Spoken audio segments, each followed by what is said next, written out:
and welcome to another episode of the Liberty Brawler Podcast with Steve McKnight. I'm Steve McKnight, and today we're going to talk about whether Sarah Huckabee Sanders could be in trouble for violating the Hatch Act, whether the U.S. and China are in a Cold War, and an interview with C. Michael Pickens. Now, if you haven't heard, CREW, Citizens for Responsibility and Ethics in Washington, has filed a complaint against Sarah Huckabee Sanders. The circumstances around the complaint are: Sarah Huckabee Sanders took a photo with Kanye West wearing a Make America Great Again hat.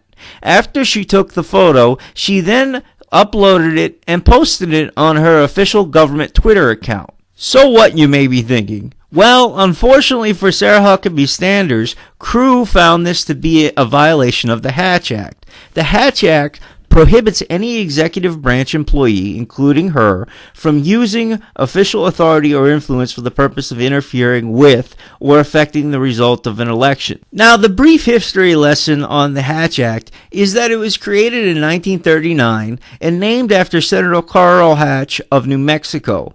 It was most recently amended in 2012, and it is a federal law whose main provisions prohibits employees in the executive branch of the federal government, except the president, vice president, and certain designated high-level officials, from engaging in some forms of political activity.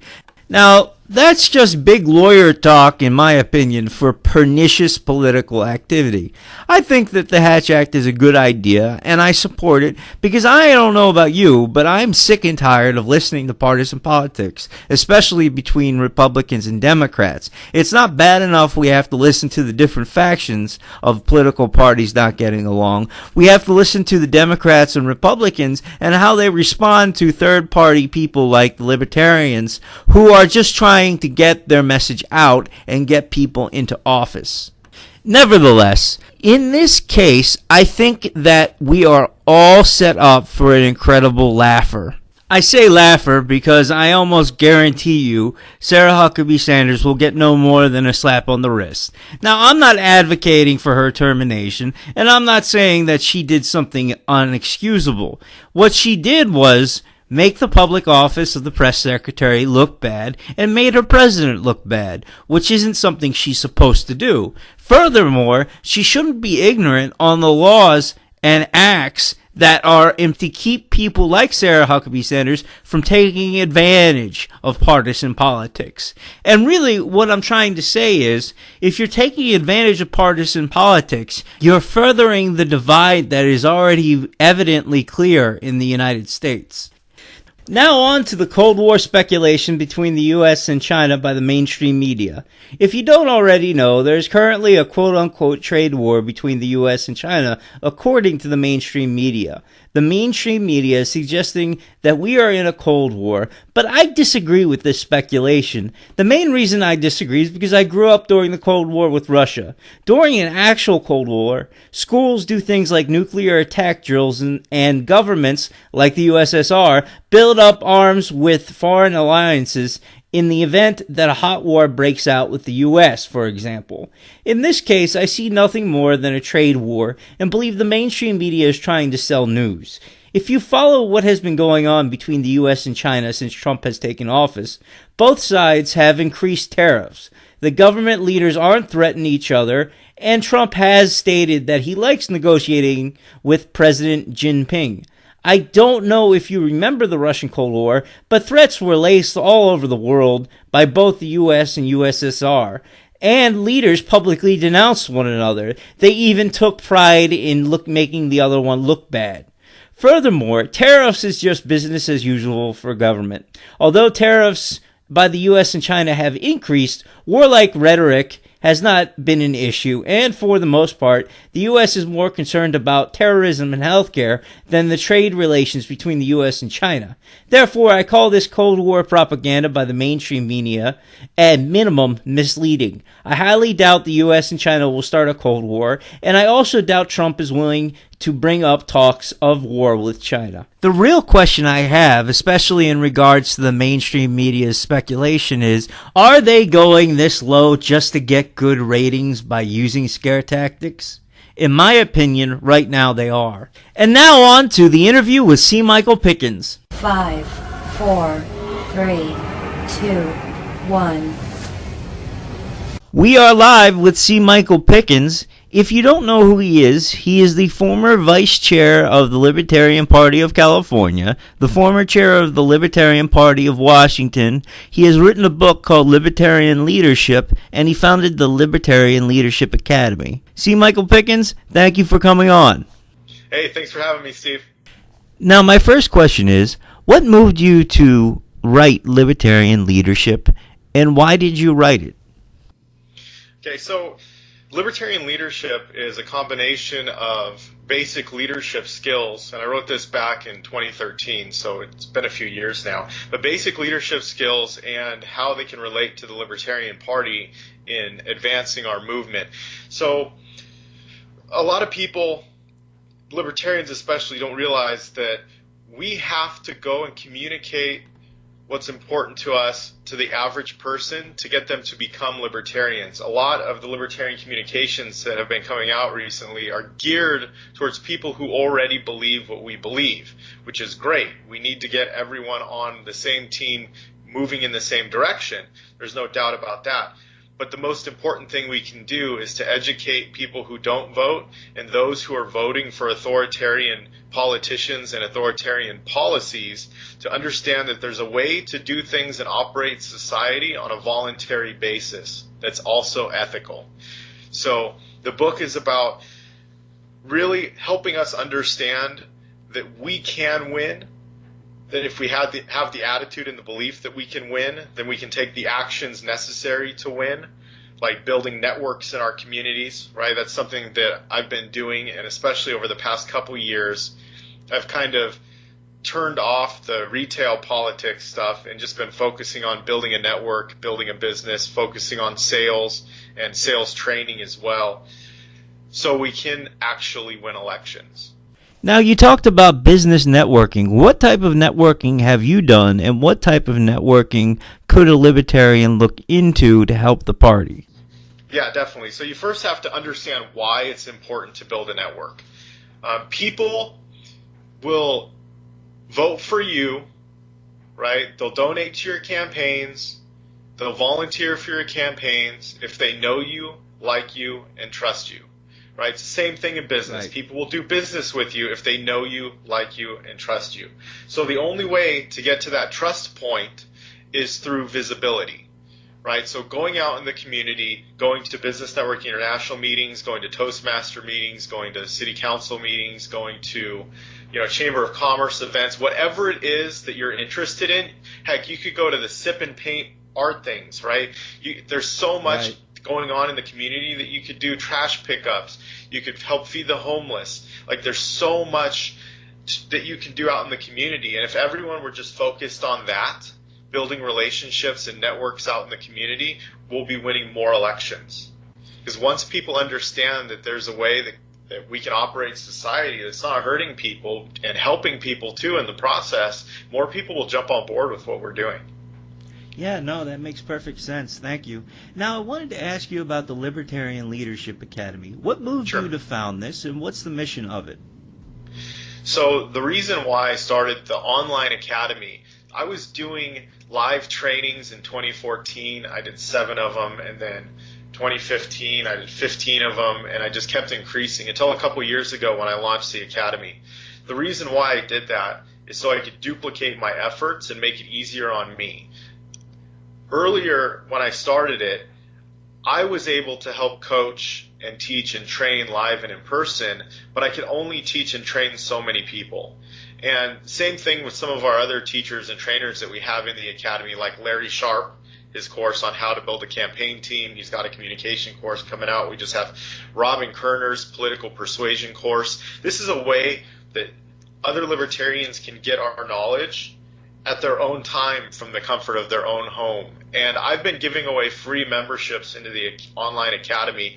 So if you're listening to this, you want a free membership into the academy, you have access to everything that's in there, all the courses, just shoot me a message or shoot me an email, michaelpickens@libertarianleadership.org, and I'll get you a free membership. Now, I also read that you've been doing seminars. Could you talk a little bit about what you do in your seminars and why it's a good idea to listen to you speak? So in the seminar, we actually go through some step-by-step processes as far as understanding where we are in our own personal development and seeing where we want to go in regards to our campaigns and our futures in the political realm, right? So going from where we are to where we want to be, helping to overcome some of the self-imposed fears that we may have. I've noticed something that holds back campaigns and candidates and activists the most is fear, and most of it's an irrational fear, fantasized experiences appearing real, right? Going and knocking on doors or shaking people's hands. Well, what if they don't like me? Right. What if they reject me? Right. The fear of rejection is huge. The fear of public speaking, getting out there and talking at meetings, putting on events where you have to MC the event because you're the one getting it started, and but then realizing where your hangups are and then plotting a course to overcome them, right? Oh, you have a fear of public speaking. Great. Start attending Toastmasters events locally. Toastmasters is an organization where everyone in these local meetings, they have one concern, and that is to help you become a better public speaker. That's all they care about, right? So it's a super supportive organization, super supportive meeting. You get to hang around other people that are working on becoming better public speakers, right? There's so many tools that we have available to us that we need to start taking advantage of, right? You could join that organization. It's like $75 a year or something like that. You can get certified as a competent communicator, and you can go out when you're doing a debate, right, or you do an interview, or you set up events, and you feel confident. No one wants to go out there and feel weak. If you don't practice before you have to go up and give a speech or put on an event, you're not going to do well, right? So you learn these things in the live course, in the live seminars that I don't think you'd necessarily get online, but we do talk about it. But the live stuff is way more in-depth than the online training currently. I also understand that you enjoy helping candidates, and I was curious, what are the requirements that are there for candidates to be helped by you, and what type of candidates are you looking to help? So I have requirements of the people that I work with. If we're going to help you and we're going to work together and help build up your campaign and build up your personal development, you have to commit to run at least 3 times, right? The first time that someone runs for office, it's a big time learning experience, right? There's a big learning curve. However, after that first campaign, you've got a website up. Hopefully you've got a couple volunteers recruited, and they're getting trained up, and they're getting the experience. You're leveling up your different skills. You've joined Toastmasters. You're doing the things necessary, right? You're taking writing classes, or whatever it is. You're getting better. And that's who I want to work with, someone who has long-term vision but is also willing to put some short-term goals out in front, right? And actually track progress on skills. That's someone I want to work with, who can see where they were when they started, and they can track and see where they are now. And they can see the gains and see the improvements. Now, I wanted to ask you, how have you been active in campaigns up in the state of Washington, and what have you been doing to further the liberty movement there? Yeah, so back in 2014, I recruited 12 candidates to run for state representative. We had some of the best election results. 2015, we got 5 local candidates elected. Some are still elected right now, and we're working together on a plan for 2019. This is going to be a big thing for us coming into the next election season. And then in 2016, we had the most candidates ever in Washington State. We had 36 candidates on the ballot. Oh, very cool. When I started in Washington in 2012, there was only Gary Johnson on the ballot. That's it. There was no other candidates across the state. Now, 2016, 2 years ago, that's when I got the academy going, and I kind of stepped back from doing a lot of live trainings and being too involved in campaigns. I did speak at a couple state party conventions in 2017, and then this year, 2018, I spoke at a few. However, I haven't been active on any campaigns in Washington State in the past 2 years. focusing on business and also focusing on putting some events together and building a network. I've got a few events that are coming up that will probably be the largest attended events in the Pacific Northwest as far as libertarian stuff goes. So I'm really excited about the stuff we have coming up. But now that I have a couple businesses and, GABA people that are helping with those, it frees up a lot more of my time to be able to do the live trainings and things like that. So I have to ask, what type of events are coming up, and what should we be aware of, in your opinion?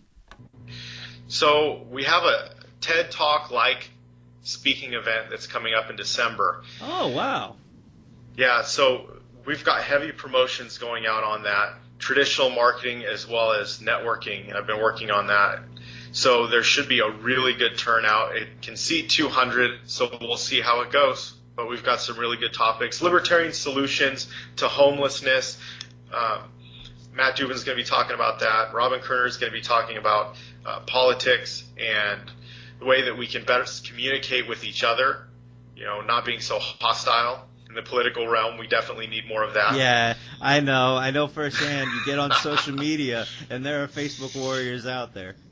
There are Facebook warriors. Hopefully with this training, though, more people, more libertarians will be building networks in their communities, like actually showing up to events and shaking people's hands and, talking to people and hearing concerns, right?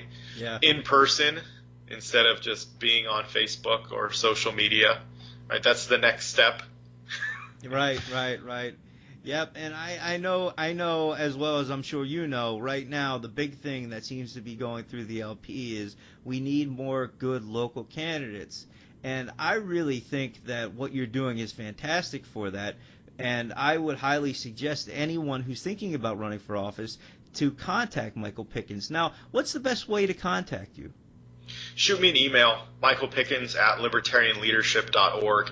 And like I said, any candidate that wants to get into the academy, any activist that wants to get into the academy, I give away free memberships. There's over 300 people in there right now.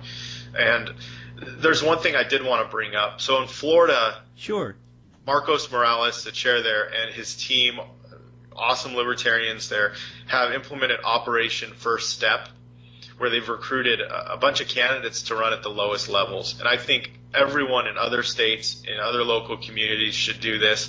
There's vacancies right now in local boards all over the country.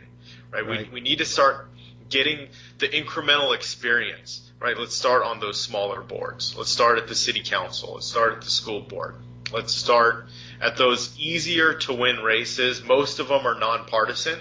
There's campaigns right now in Washington we have for city council, nonpartisan races, that the marketing that we have that's going to be coming out, you may have seen some of it with the Sharp campaign and some other campaigns, but what we have coming out at the local level, it's going to be a game changer. And we need everyone else to be focusing at the local level, because if you can get elected to the city council and show the community that you care and that you're competent, when you run for state representative, you're going to have a much better chance at winning, because you have that experience and you have more credibility within the community. Now that we're getting close to the 15-minute mark, and I know you're a very busy man, what type of things would you say is important for an incoming libertarian that's new to the party, and how would you guide them given your experiences in the LP? What would you do to try and help them possibly join an executive committee and or run for office? Okay, so the first 3 lessons in my course on foundational leadership are on libertarian principle, on the non-aggression principle, on self-ownership. You could use those 2 things and weigh them against any issue, and you could find the libertarian position on it. If it doesn't hurt anyone, right, if there's no violation of property, anything like that, so you can figure that out. So I would recommend reading up on the non-aggression principle, on self-ownership. Harry Brown's got good books on it. Same with Liberty A to Z. So there's a ton of good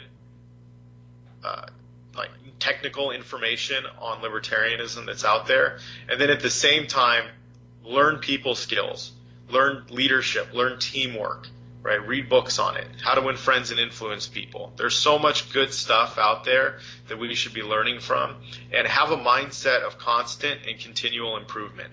Now, like I said before, he has authored the book Libertarian Leadership. If you want to get a copy, I found the cheapest way to do that is to get on Amazon. It's about $11 for a new paperback. And also, if you're interested in Libertarian Leadership Academy, I believe it's libertarianleadership.org. Libertarianleadership.org. You can find the academy there. Our podcast, we've got a bunch of blog posts. Also, if you want a free copy of the book, it's going to be a PDF, but I'll send it via email. So just shoot me an email on that, and same with the membership. So Michael Pickens at libertarianleadership.org, and I think my email is on the website too. See, Michael Pickens, thank you for coming on today. Thanks, Steve. Appreciate it. Well, I hope you enjoyed this podcast. It was fun for me. Hopefully it was fun for you. And don't forget, you can find our podcast on Facebook, the Liberty Brawler Podcast with Steve McKnight, and also online at libertybrawler.com. Thanks, everyone. We appreciate your support, and have a great day.